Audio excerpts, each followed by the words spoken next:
Welcome to the Slop Temple. We pray this video helps.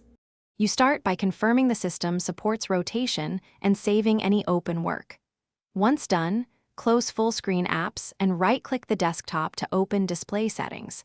Make sure to identify which monitor is active if you have multiple displays. Select the one you want to flip.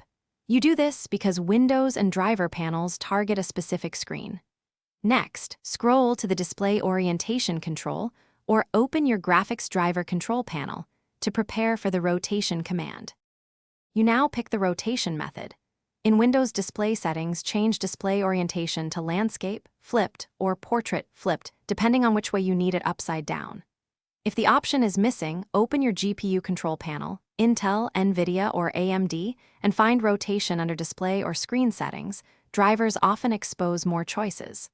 Once you apply rotation, Windows prompts to keep changes. Confirm if the view is correct. Also try Control plus Alt plus down arrow as a quick toggle when supported. Use it with caution. You finish by confirming the rotated display and clicking Keep changes to lock the orientation. Otherwise, it reverts automatically. If the screen is stuck upside down or controls disappear, boot to safe mode to reset display settings or roll / reinstall the graphics driver. This fixes driver-level conflicts. Make sure to check the monitor's on-screen settings for any rotation or orientation locks that override software.